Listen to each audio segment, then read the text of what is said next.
Ang title po ay Kailangang Madaig Mo Ito. Tayo niligtas ng Panginoon, pero kasama po dun sa kaligtasan, kasama dun sa salvation, kasama po dun sa grace, dun sa biyaya, dun sa kagandahang loob ng Diyos, kasama po dun sa pag-ibig ng Panginoon, ay binigyan tayo ng Panginoon ng lakas.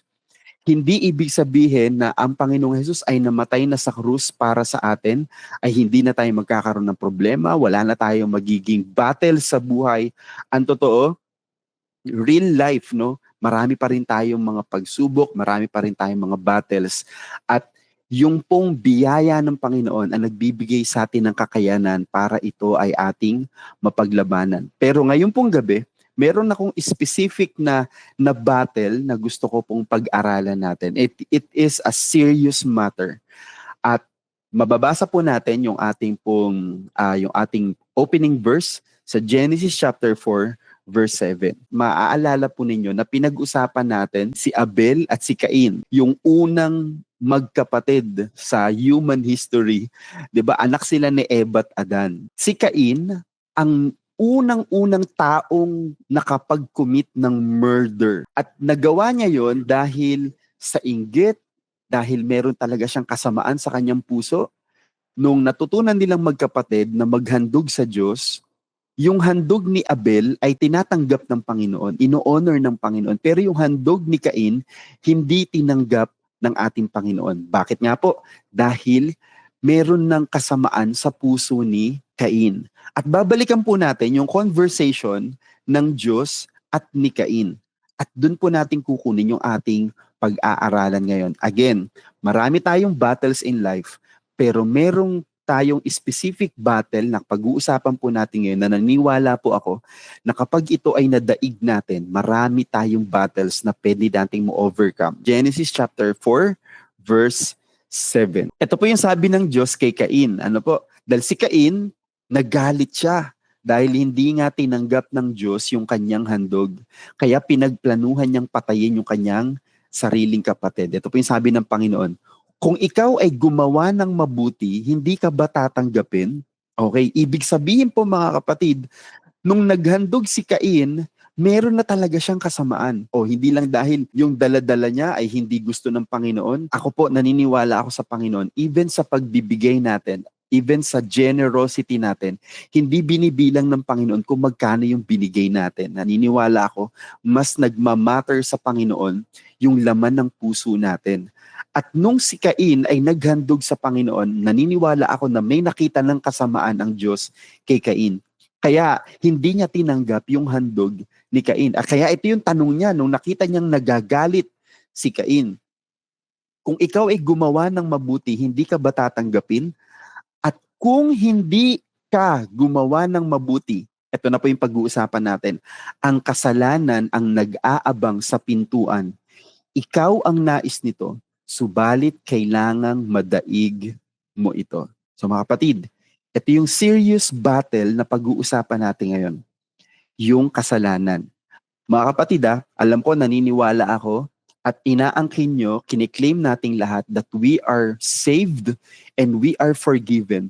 Nung si Jesus Christ ay namatay sa krus, binayaran niya yung kasalanan nating lahat. Pero mga kapatid, hindi ibig sabihin na nung si Jesus Christ ay namatay at nagkaroon na ng forgiveness, nagkaroon tayo ng assurance na yung ating mga kasalanan, meron ng kapatawaran mula sa Panginoon, hindi ang kalooban ng Panginoon ay okay, namatay na ako para sa inyong mga kasalanan, kaya hindi nyo na iintindihin ng kasalanan.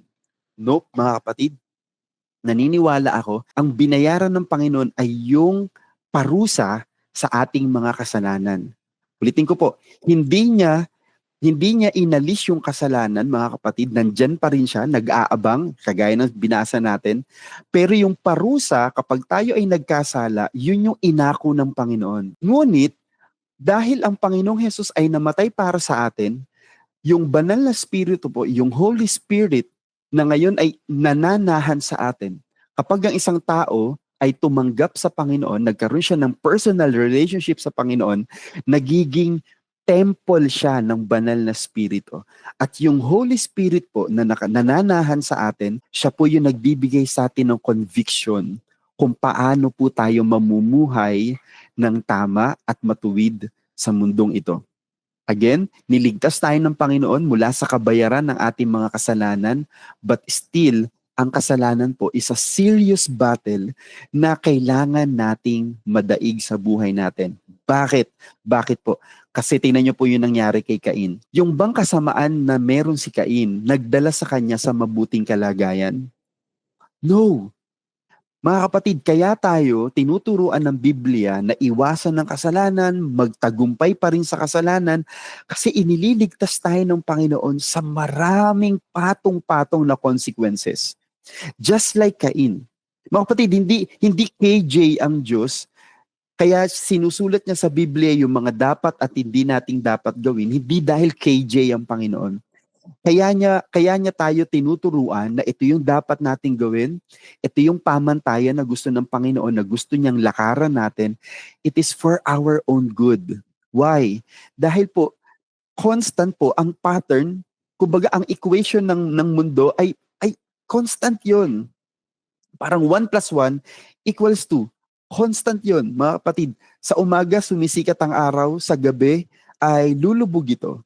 Constant yon. At ganun din mga kapatid sa paggawa natin ng mabuti at ng masama. So kapag tayo gumawa ng mabuti, ay mabuti ang babalik sa atin. Kapag gumawa tayo ng masama, masama ang bumabalik sa atin. And mga kapatid, most of the difficulties sa buhay natin, hindi lang ito dahil inflicted ng ibang tao sa atin. Marami rin tayong difficulty sa buhay natin ay dahil bunga ito ng ating mga wrong decisions, wrong habits, bad attitudes. I-realize lang natin na okay, hindi lahat ng pangit na nangyayari sa buhay natin ay gawa ng ibang tao dahil masama sila sa atin. Mga kapatid, aminin natin, marami rin masasamang bagay na nangyayari sa buhay natin dahil consequence yun ng mga ginawa nating hindi tama. At ito yung sabi ng Panginoon, kailangan madaig natin ito. Ulitin ko, yung salvation na tinanggap natin sa Panginoon, niligtas tayo mula dun sa kabayaran ng kasalanan. Pero yung consequence ng mga kasalanan na gagawin natin, maaari pa rin natin itong maranasan habang nandito pa tayo sa lupa. Kaya mga kapatid, kailangan, sabi dito sa ating title, kailangan madaig natin ito. Sin is a serious matter. Kasi ganito mga kapatid yun. Ito yung isa sa pinaka hindi maganda na magiging resulta kapag namumuhay tayo sa kasalanan. Pansinin nyo, kapag hindi mo pa alam yung bagay na masama at talagang natutokso kang gawin yon, parang takot na takot ka pang gawin. Pero nung nagawa mo na siya at paulit-ulit mo na siyang nagagawa, anong nangyayari po mga kapatid? Dumarating yung time, tumitigas na yung puso natin, hindi na rin tayo nakaka-feel ng guilt.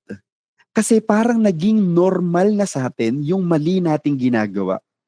At guys, yon ang isa sa hindi magandang magiging result o magiging hantungan kapag hindi natin nadaig ang kasalanan. Maybe hindi natin wala namang consequence ako nararanasan. Parang hindi naman ako pinapalo. Kaya okay lang siguro tong mali kong ginagawa. At guys, yun na nga yung isa sa mga consequence agad. Hindi lahat ng gagawin nating mali ay magkakaroon agad ng outcome or feedback sa atin na negative. Minsan yung negative natin ay yung tayo mismo, nasanay tayo dun sa ginagawa nating mali. Tapos later on, na-normalize na natin yung isang bagay na mali at ginawan at naantingin na natin, parang normal naman na to. At yun yung nakakatakot. And guys, ito yung isang bagay na gusto kong maintindihan natin na kapag tayo ay nagkakasala, tandaan natin, God will not depart from us. Wala daw makapaghihiwalay sa atin sa Panginoon, lalo na sa pag-ibig niya. Pero guys, may isang event na nangyayari sa atin kapag patuloy tayong nai-involve sa kasalanan. Yung puso natin ang nahihiwalay sa Diyos. They sound the same, pero guys, magkaiba yan. Ulitin ko, kapag tayo ay nasasanay na sa paggawa ng hindi tama, naniniwala ako, dahil sobra tayong mahal ng Panginoon, hindi tayo iniiwan ng Diyos. Pero ang pinaka-danger nito, yung puso natin ang unti-unting nalalayo sa Panginoon. Kaya sabi nung iba, Parang ang layo ng Diyos sa akin. Hindi. Tayo ang lumalayo sa Panginoon. Hindi lumalayo ang Panginoon sa atin. Amen? Kaya, again, sin is a serious matter. Tandaan niyo po na mahirap maiwasan ng kasalanan dahil nagmumula ito sa ating desire. Pag-usapan natin yung ating mga sarili, i-check natin yung ating mga sarili. Hindi sa ganun kadali na, ay, sige, di ko nagagawin yon. Promise. At nako, alam ko, marami na sa atin nagsabi ng promise, hindi ko na ito uulitin. Pero ang naging resulta nun, inulit-ulit pa rin natin. Bakit? Mahirap po talagang iwasan ng kasalanan dahil nagmumula ito sa desire natin. Okay? I mean, hindi yan magmumula sa labas. Nagmumula ito mismo sa ating mga desire. Okay, para mas maintindihan natin, itinuro ito at ipapaliwanag ito sa atin ni Apostol Santiago sa Santiago chapter 1 verses 14 to 15. Ngunit ang bawat tao ay natutukso ng alin? Ng sarili niyang pagnanasa kapag siya ay nahila at naakit nito. Okay, kung kayo po ay hindi mahilig sa matamis, kahit alukin ka ng alukin ng chocolate, hindi ka talaga kakain ng madami or baka hindi ka talaga kumain kasi hindi mo to hilig. Ganon din sa kasalanan. Hindi ka matutukso ng isang bagay na hindi mo dinidesire. At tayo po bilang mga tao, part ito ng ating human nature. Marami po tayong mga desires sa mundong ito. At dun tayo natutukso, dun sa mga bagay na meron tayong pagnanasa. Kapag nahila, sabi nito, at naakit, ayun na. At kapag ang pagnanasang iyon ay naipaglihi, tingnan niyo po hindi siya agad-agad kinukomit na kasalanan. Ipinaglilihi pa siya. Ibig sabihin, meron pa siyang desire. Okay? Desire muna. Tapos, kapag yung dinidesire niya, nandyan na, nagpapakita na mga kapatid, nasa harapan na niya. Yung dinidesire niya, inaakit na siya, guys, yung pagnanasa, ipaglilihi. Ibig sabihin po ni ipaglilihi, hindi pa agad magkakaanak ng kasalanan yun. Magkakaroon muna ng meditation yan. Magkakaroon muna ng meditation na parang, ang ganda nga talaga nito. Matagal ko na itong pinapangarap. Gustong gusto ko talaga to. At marami ka nang i-meditate. Sample sa mag-asawa. Bakit meron mga nagiging unfaithful? Hindi yun agad guys na isang iglap lang na tinukso siya nung babae o lalaki kung sino man po yung tutuksuhin sa mag-asawa. Hindi yun agad-agad biglang pagising niya ay gusto na niyang mangalo niya siya. Okay? Ipinaglilihi muna yun. Minemeditate muna yun. Ano kaya, doon kaya kami magkikita para walang makakakita. Ibang ipapangalan ko sa contact list ko, ibang pangalan niya. Gagawa ako ng dummy account. Gagawa ako ng ibang Facebook account or ibang IG account para magkaroon kami ng contact. Ay, babaguhin ko yung password ng phone ko. Guys, minemeditate muna yun. Ipaglilihi. Kapag yan ay naipaglihi, manganganak na yan ng kasalanan. At ang kasalanan, ito na yung sinasabi po natin, kapag malaki na, ay nagbubunga na ng kamatayan. Hindi yan kamatayan ng ating pisikal, kamatayan yan ng maraming bagay sa buhay natin. Pwedeng, ayan na nga yung kagaya ni Cain, nakapatay na talaga siya, mga kapatid. Pwedeng namatay na yung kanyang pag-asa na siya ay bumuti pa yung kanyang buhay. Pasinin niyo lang yung mga kabataan, kapag nalulong sila sa bisyo, ano nangyayari? Minsan namamatay na talaga yung future nila. Hindi na nakatapos, nakapag-asawa ng maaga, at marami pang consequences na mangyayari. Ano po yung gusto kong sabihin? Guys, yung kasalanan, hindi yan malayo. Napakalapit lang niya sa atin. Saan magsisimula? Doon sa ating mga desire. Next po natin pag-uusapan, may process bago magawa ang kasalanan. Tingnan po natin itong very famous, yung kwento po ng prodigal son. No? Basahin natin sa Lucas chapter 15, 11 to 24. Nagpatuloy si Jesus sa kanyang pagkukwento. May isang ama na may 2 anak na lalaki. Sinabi ng bunso sa kanyang ama, "Ama, ibigay niyo na sa akin ang bahaging mamanahin ko." Kaya hinati ng ama ang ari-arian niya sa 2 niyang anak. Itong bunso ay kahit buhay pa yung tatay niya, ay hiningi niya na yung kanyang mana. Hindi po yan normal na nangyayari. Okay? Pag ikaw ay isang anak at hiningi mo na yung mana mo, ibig sabihin, hinihingi mo yung freedom mo. Na ayaw ko nang meron akong magulang, ayaw ko nang meron may mangunguna sa akin. Gusto ko ako na yung magmamanage ng sarili kong buhay. Okay, mga kapatid, hindi yan nangyari na pagkasilang nung bata ay gusto na niyang magmana ng ari-arian. No, na-process pa yan. Growing up, na-process yan. Maybe nakita niya sa buhay nila, ay mayaman kami. Yung mga tao sa paligid namin, mahirap lang sila. Tapos pwedeng nagkaroon siya ng mga kaibigan na nagturo sa kanya na masarap dito, ganito, dito tayo pumunta. Pero minsan may restriction siya siguro sa kanyang magulang. Kaya bakit hindi ko magawa yung ginagawa ng mga kaibigan ko? Bakit hindi ako makapagbisyo kagaya ng mga barkada ko? Kaya sabi niya, sige, hunin ko na lang kaya yung mana ko para mawala na ako sa under ng authority ng aking tatay. So gusto ko pong sabihin, hindi man siya binanggit dito, pero hindi po yan biglang naisip lang nung batang ito na gusto na niyang umalis sa poder ng kanyang tatay. No, na-process po yan, mga kapatid. Verse 13, pagkalipas ng ilang araw, ipinagbili ng bunso ang lahat ng minana niya at pumunta sa malayong bayan. Doon niya ginastos ang lahat sa walang kwentang pamumuhay. Nang maubos na ang pera niya, yun na yung consequence. Nagkaroon ng matinding taggutom sa lupaing iyon at naghirap siya. Kaya namasukan siya bilang tagapag-alaga ng baboy sa isang taga roon. Sa tindi ng kanyang gutom, parang gusto na niyang kainin kahit ang pagkain ng mga baboy dahil walang nagbibigay sa kanya ng makakain. So nakita po natin mga kapatid, anong naging ending nung kanyang pamumuhay ng hindi nararapat, ng walang kwentang pamumuhay dahil hindi niya nadaig yung desire na mawala, yung desire niya na mawala sa authority ng kanyang tatay, yung desire niya na magawa niya ang gusto niya, yung desire niya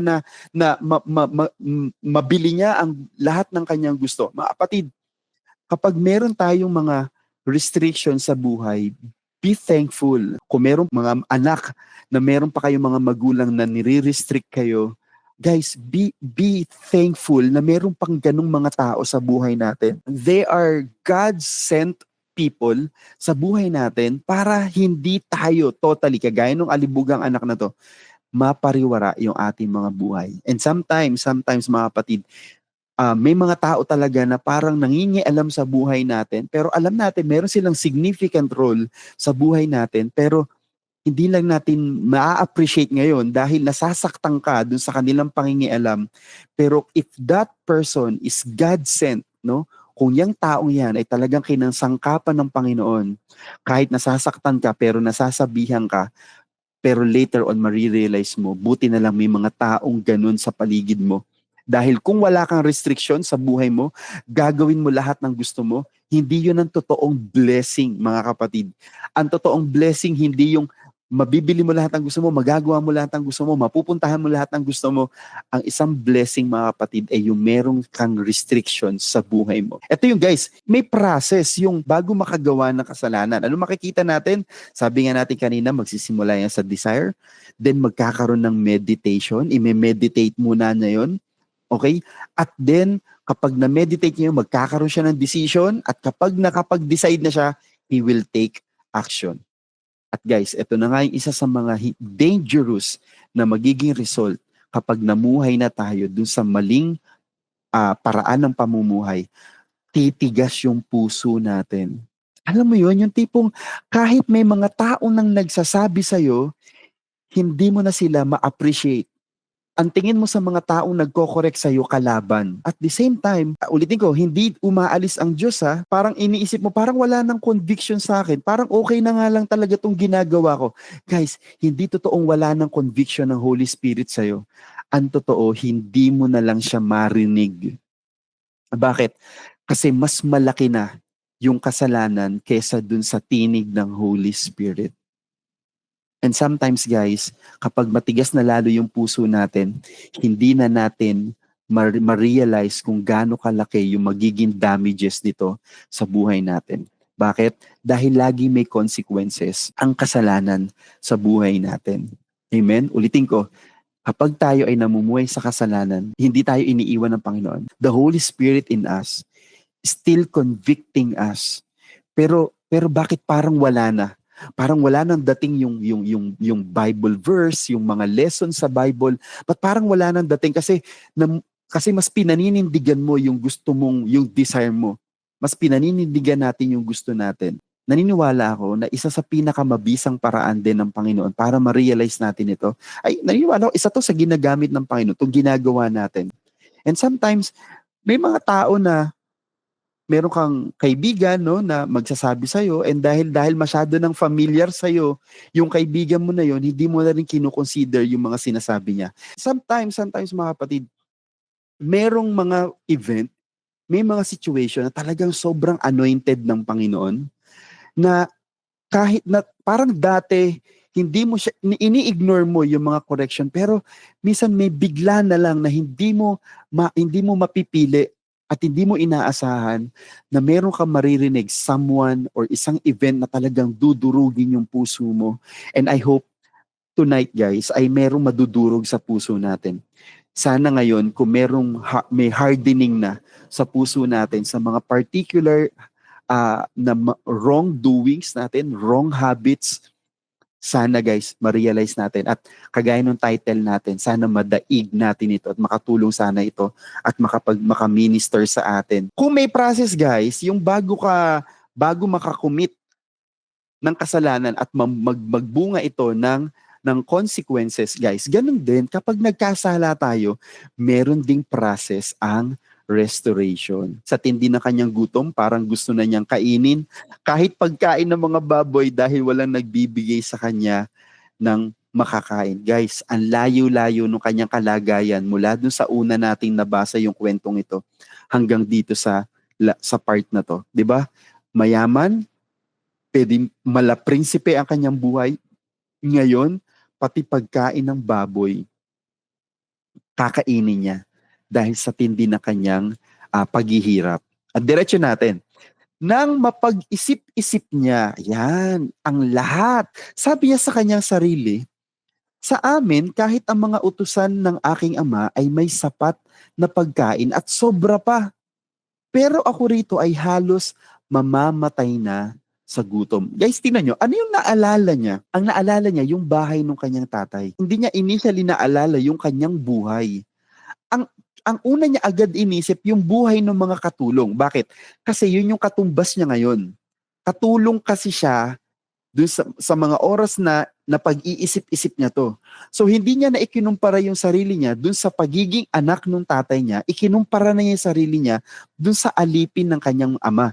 Yung alipin ng kanyang mga ama, busog. Pero siya, dahil alipin siya ng ibang tao, mamamatay siya sa gutom. And sometimes, yung mga consequences na yon, yung mga difficulties na yon, nakakatulong yon para magkaroon tayo ng moment na makapag-isip-isip.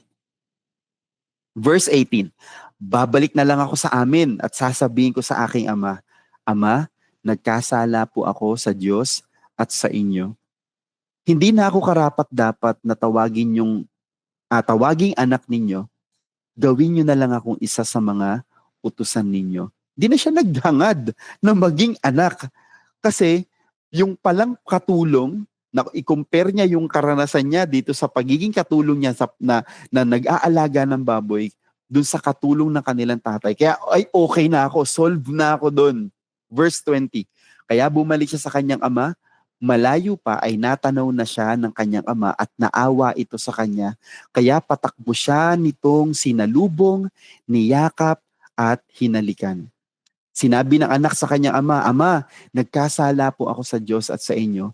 Hindi na ako karapat-dapat na tawaging anak ninyo. Verse 22, pero tinawag ng ama ang mga utusan niya, madali, dalhin ninyo rito ang pinakamagandang damit at bihisan siya. Lagyan nyo ng singsing ang daliri niya at suutan nyo ng sandalyas ang mga paa niya.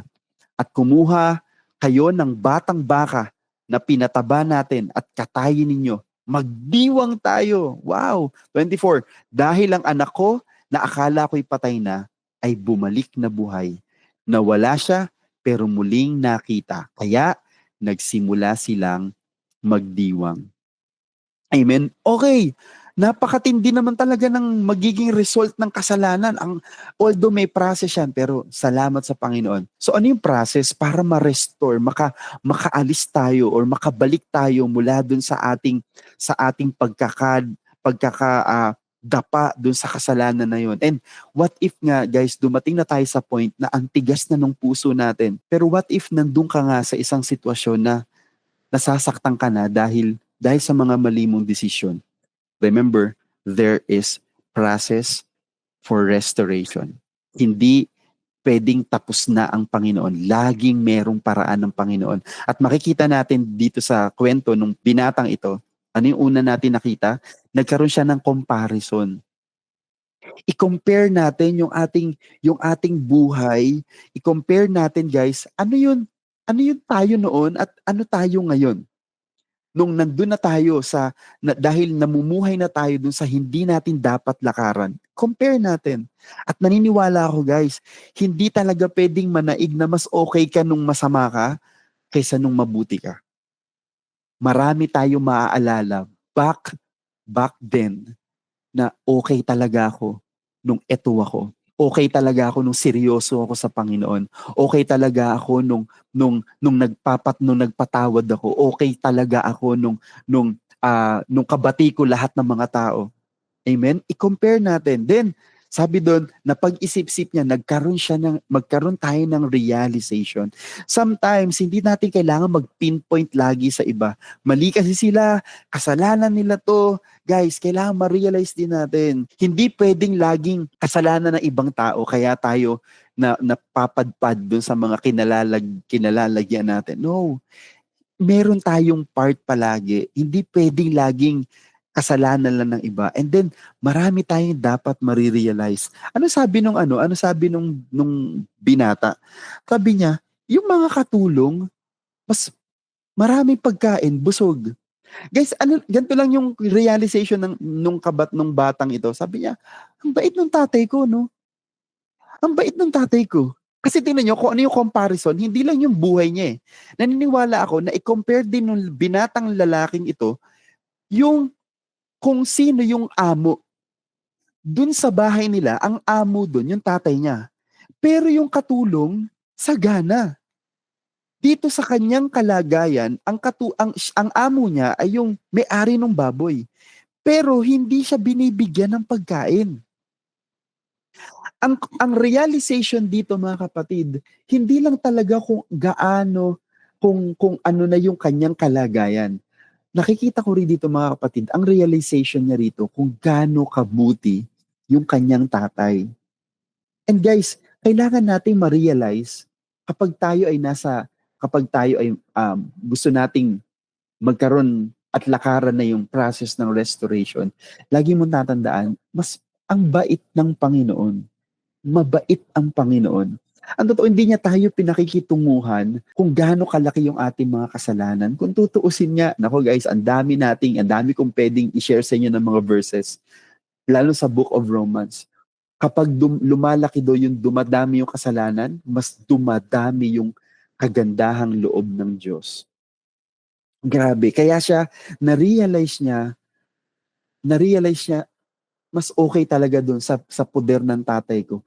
Kahit katulong na lang ako. Kasi yung katulong, naku po, ang ganda ng kalagayan nila. Then, sabi niya, babalik ako. Diba? Nagkaroon siya ng decision. Babalik ako. At nung nagsabi siya na babalik ako, sasabihin ko sa tatay ko, nagme-memorize pa siya. Sasabihin ko sa kanya, Ama, nagkasala ako sa Diyos at sa inyo. Hindi niyo na ako kahit karapat-dapat tawaging inyong anak. Gawin na lang akong isa sa inyong mga katulong. Nagkaroon siya ng decision. At nung nagkaroon siya ng decision, guys, inactionan niya yung kanyang decision. Minsan, yung decision and action parang malapit magkatunog. Pero ang totoo guys, sa buhay natin, ang hirap i-apply yan. Minsan halos dito sa number natin, magkasunod lang sila, pero minsan nagkakaroon tayo ng decision, pero yung action ang tagal-tagal. Ayoko na nito. Promise talaga, babaguhin ko na ating kalagayan. Pero yung ginagawa natin, hindi pa rin yung decision natin. Guys, hindi lang tayo dapat nagdi-decide. Dapat uma-act din tayo dun sa ating mga decisions. So anong ginawa nung lalaki, nung binata? Tumayo siya. Then lumakad talaga siya pauwi. Iniwan niya yung kanyang yung kanyang amo, iniwan niya yung kanyang trabaho. Iniwan niya na yung kung saan siya nagugutom, iniwan niya yung naging resulta naging resulta nung kanyang pamumuhay ng walang kwentang pamamaraan. Guys, minsan gustong-gusto na tayong i-restore ng Diyos. Why? Andun ang Diyos eh. Di ba yung sa kwento natin, yung tatay nag-aabang? Hindi naman na-surprise yung tatay. Ang totoo, ine-expect niya talaga nag-aabang yung tatay. And guys, ganun din ang Panginoon sa atin. He is always ready to restore us. He is always ready to heal our broken hearts. He is always willing to restore yung buhay na nawala at nasira dahil dun sa ating mga kasalanan. Pero minsan, kaya hindi magawa ng Lord, hindi tayo lumalapit. We are not taking necessary action. Yung nami-meditate lang natin, nagdi-decide lang tayo, sige na nga, ayoko na nito, pero wala tayong ginagawa. Napaka-importante, we take actions. Amen? Kaya yung lalaki, yung binatang ito, naranasan niya yung restoration. Bakit? Inaksyonan niya yung decision niya, yung tamang decision niya. And nagkaroon siya ng submission sa Panginoon. Inamin niya dun sa kanyang tatay yung kanyang pagkukulang. Amen? Nag-submit siya. Tay, hindi na ako karapat dapat tawaging anak. Amen? Pero guys, nakita natin no, doon sa kwento na yon, ang laki ng kasalanan nung anak, ang laki ng utang nung anak, pero mas malaki yung pag-ibig ng kanyang tatay. Nung nag-submit siya, di ba pinakita natin, nabasa natin doon guys, na hinalikan siya, niyakap, at binihisan siya. Sabi niya, ready na siya maging katulong. Sabi nung tatay, anong katulong? Anak pa rin kita. Hindi nagbago ang tingin ko sa'yo. Tingnan nyo guys. Anong tingnan nyo? At consistent yung sinasabi ko guys, God will not depart from us. Dahil ang totoo, tayo talaga ang lumalayo. Yung tingin ng tatay sa kanya, nung umalis siya sa bahay nila, yun pa rin yung tingin ng tatay niya sa kanya nung umuwi siya sa bahay. Kahit dungis-dungis na siya, kahit mabaho na siya, anak pa rin ang tingin sa kanya. And guys, ganun din ang Panginoon sa ating lahat. Anak pa rin ang tingin sa atin ng Panginoon. Pero guys, God cannot take away the consequences. Hindi natin pwedeng hilingin sa Panginoon, Panginoon, gagawin ko pa rin tong kasalanan ko, pero wag mong hayaan na maranasan ko yung consequences. Hindi pwede yun, guys. Laging may consequence yun. At hindi tayo matutulungan ng Panginoon dun sa consequences na yun kung hindi tayo magdi-decide at hindi tayo aak para iwan yung buhay na hindi ayon sa pamantayan at sa kalooban ng ating Panginoon. Amen, guys? And guys, alam niyo yung isang submission nung isang anak sa kanyang tatay, sabi? Kunin niyo yung pinakamagandang damit. Grabe, no? Kunin niyo yung pinakamagandang damit. Guys, alam niyo ba kung anong pinakamagandang damit sa bahay? Yung damit ng tatay. Guys, ang binigay niya sa kanyang anak, mismong damit niya. Ano pang pinakuha ng kanyang tatay? Pinakuha ng singsing at sinuutan siya ng singsing. Binigyan ulit siya ng authority dun sa bahay nila. Hindi ka katulong, anak pa rin kita, you still have the dominion, you still have the authority, you still have part in my house. Amen? At mga kapatid, nung siya ay nag-submit, naranasan niya yung acceptance and restoration. Amen? Guys, parang ang sarap. Ang sarap, di ba? Ang sarap. Sana bumalik na lang sa dati. Minsan meron tayong ganung realization. Kapag sobrang dami na nung patong-patong na consequences dahil sa mga wrong decisions natin, guys, it's not too late. We need to decide. Amen? And we need to take action. We just submit to God at for sure, yung acceptance and restoration ng Panginoon ay mararanasan natin. Amen? Binigyan tayo ng Panginoon isang napakagandang kwento. Pero dahil kwento siya guys, hindi naman na-detalye yung mga marami pang untold part ng story. Pero guys, be patient. Yun ang gusto kong sabihin. Be patient. Huwag mong isipin, huwag kang mag-expect guys na kapag gusto mo nang iwan yung buhay na talagang namumuhay sa kasalanan dahil gusto mong ma-restore. Guys, huwag tayong mag-expect na okay na ulit. Healed na, yung mga taong nasaktan mo, okay na sila. O yung kung may mga perang nawala sa'yo dahil nagugol mo sa hindi dapat mong paggastusan, tas babalik na siya agad kapag humingi ka ng sorry sa Panginoon. Guys, huwag tayong mag-expect na ganun, na overnight mangyayari lahat yun. It is a process. And guys, what I want you to do is be patient and trust God's process. Ang kasalanan ay dapat madaig. Pero sabi dun sa binasa natin sa Genesis chapter 4 verse 7, sa pamamagitan daw ng paggawa ng mabuti. Kung hindi ka gumawa ng mabuti, ang kasalanan ang nag-aabang sa pintuan. Guys, anong nakita natin? Bakit namuo yung kasalanan, yung kasamaan sa puso ni Cain? Kasi hindi rin siya gumagawa ng mabuti. And guys, naniniwala ako na isang paraan para madaig natin at hindi na talaga tayo guys mabuhay sa kasalanan, kailangan mas maraming kabutihan ang ginagawa natin. Sabi sa Roma chapter 12 verse 21, huwag kang padaig sa masama. Ano lang ang makakadaig sa masama?